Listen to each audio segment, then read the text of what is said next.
Ít ai ngờ rằng, một lát gừng nhỏ mỗi tối lại có thể tạo ra sự thay đổi lớn đối với cơ thể nam giới. Gừng giúp làm ấm cơ thể, hỗ trợ lưu thông máu tốt hơn, từ đó cải thiện năng lượng, sự dẻo dai và sức khỏe tổng thể. Khi cơ thể khỏe lên từ bên trong, sự tự tin và phong độ của đàn ông cũng dần trở lại một cách tự nhiên, không cần đến những giải pháp phức tạp.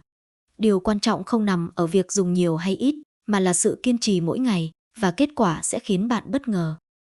Có những điều trong cuộc đời, người đàn ông, họ có thể nói rất to ngoài xã hội, nhưng lại không thể nói thành lời trong chính ngôi nhà của mình. Và một trong những điều đó chính là phong độ, là bản lĩnh, là thứ khiến họ cảm thấy mình còn đủ tự tin để đối diện với người phụ nữ bên cạnh hay không. Bởi vì khi mọi thứ còn tốt, họ ít khi nghĩ tới, nhưng khi nó bắt đầu thay đổi, bắt đầu chậm lại, bắt đầu không còn như trước, thì đó không chỉ là một vấn đề của cơ thể, mà là một cú đánh thẳng vào lòng tự trọng, âm thầm nhưng rất sâu, rất dai dẳng và rất khó nói ra.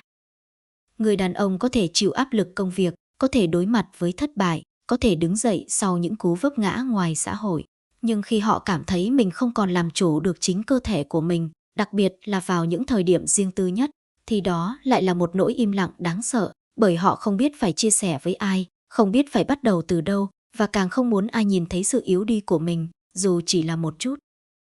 Có những đêm họ nằm im, không phải vì không muốn gần gũi, mà vì không đủ tự tin để bắt đầu. Có những lần họ giả vờ mệt, giả vờ bận, chỉ để tránh đi một khoảnh khắc mà họ sợ rằng mình sẽ không còn như trước. Và cứ như thế, khoảng cách dần lớn lên, không phải vì hết tình cảm, mà vì một nỗi mặc cảm âm thầm không ai nói ra, nhưng cả hai đều có thể cảm nhận được.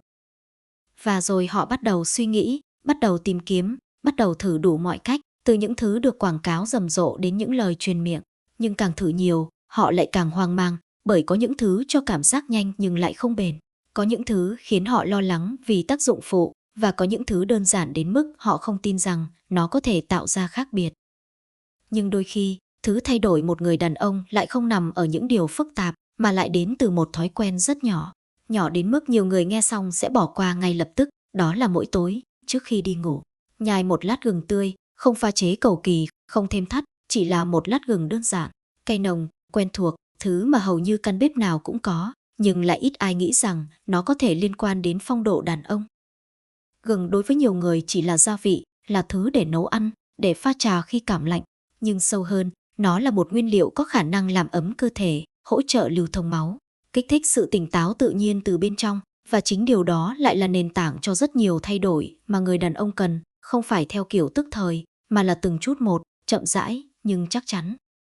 Có một người đàn ông, gần 50 tuổi, anh từng rất tự tin, từng nghĩ rằng chuyện này sẽ không bao giờ là vấn đề với mình. Nhưng rồi thời gian không chừa một ai, những dấu hiệu nhỏ bắt đầu xuất hiện, không rõ ràng ngay lập tức, nhưng lặp lại đủ nhiều để anh không thể phớt lờ, và điều đáng nói là anh không dám nói với ai, kể cả người phụ nữ bên cạnh mình, bởi vì anh sợ ánh mắt thất vọng, sợ cảm giác mình không còn là chỗ dựa như trước.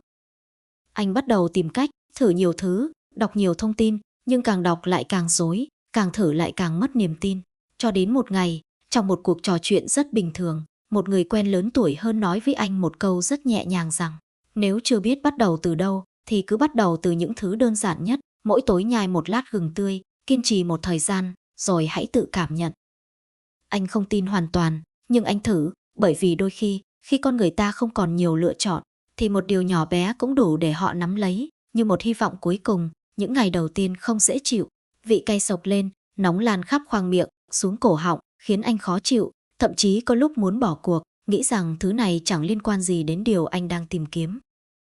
Nhưng rồi anh vẫn tiếp tục, không phải vì tin, mà vì chưa muốn bỏ cuộc, và rồi điều đầu tiên thay đổi lại không phải thứ anh mong đợi, mà là giấc ngủ. Anh ngủ sâu hơn, ít tỉnh giấc giữa đêm, buổi sáng thức dậy cảm thấy nhẹ hơn, không còn mệt mỏi kéo dài như trước. Đó là một thay đổi nhỏ, nhưng đủ để anh nhận ra rằng cơ thể mình đang phản hồi. Một tuần trôi qua, anh bắt đầu cảm thấy năng lượng ban ngày tốt hơn, làm việc tập trung hơn, tinh thần ổn định hơn, và một cảm giác quen thuộc nhưng đã lâu không xuất hiện, bắt đầu quay trở lại. Không mạnh mẽ, không rõ ràng, nhưng đủ để anh nhận ra, đó là dấu hiệu của sự sống, của sự hồi phục, của việc cơ thể đang dần trở lại trạng thái mà anh từng có.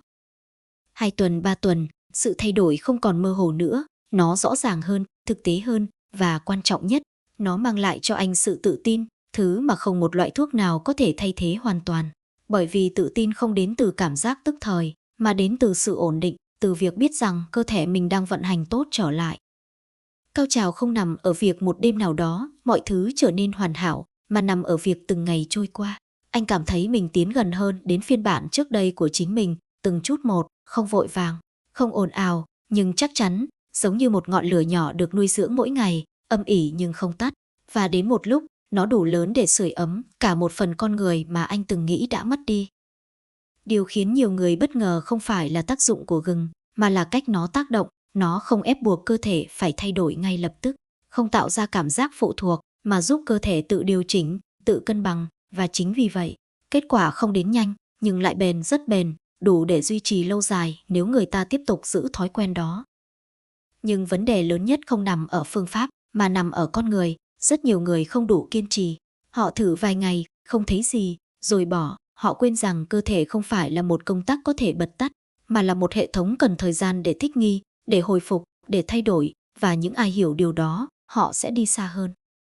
Một lát gừng mỗi tối nghe có vẻ quá đơn giản, nhưng chính sự đơn giản đó lại là điều khiến nó khó được tin tưởng. Trong khi những thứ phức tạp lại dễ được kỳ vọng hơn, nhưng thực tế, những thay đổi bền vững thường bắt đầu từ những điều rất nhỏ, rất đều đặn, rất kiên trì và không cần ai biết đến. Người đàn ông không cần phải chứng minh với ai rằng mình đang cố gắng, họ chỉ cần tự biết rằng mình chưa bỏ cuộc, rằng mình vẫn đang tìm cách để tốt hơn, và điều đó đã đủ để tạo ra khác biệt. Bởi vì khi một người bắt đầu quan tâm đến cơ thể mình, bắt đầu chăm sóc bản thân, thì đó cũng là lúc họ bắt đầu quay lại với chính mình. Có thể hôm nay chưa thấy rõ, ngày mai cũng chưa khác nhiều, nhưng nếu đi đủ lâu nhìn lại, họ sẽ nhận ra mình đã thay đổi, không chỉ ở cơ thể, mà còn ở cách họ suy nghĩ, cách họ đối diện với vấn đề, và cách họ nhìn nhận giá trị của bản thân. Đó mới là điều quan trọng nhất, bởi vì phong độ không chỉ là một trạng thái, mà là một cảm giác mình vẫn làm chủ, vẫn kiểm soát, vẫn đủ bản lĩnh để sống trọn vẹn cuộc đời của mình. Và cảm giác đó không đến từ những thứ nhanh chóng, mà đến từ những thói quen nhỏ, lặp lại mỗi ngày. Nếu bạn đang nghe đến đây, có thể bạn cũng đang có những suy nghĩ giống như vậy, có thể bạn chưa từng nói ra. Nhưng bạn hiểu rõ cảm giác đó, và câu hỏi không phải là gừng có hiệu quả hay không, mà là bạn có sẵn sàng thử và đi đến cùng hay không, bởi vì không có phương pháp nào hiệu quả nếu người dùng không đủ kiên trì.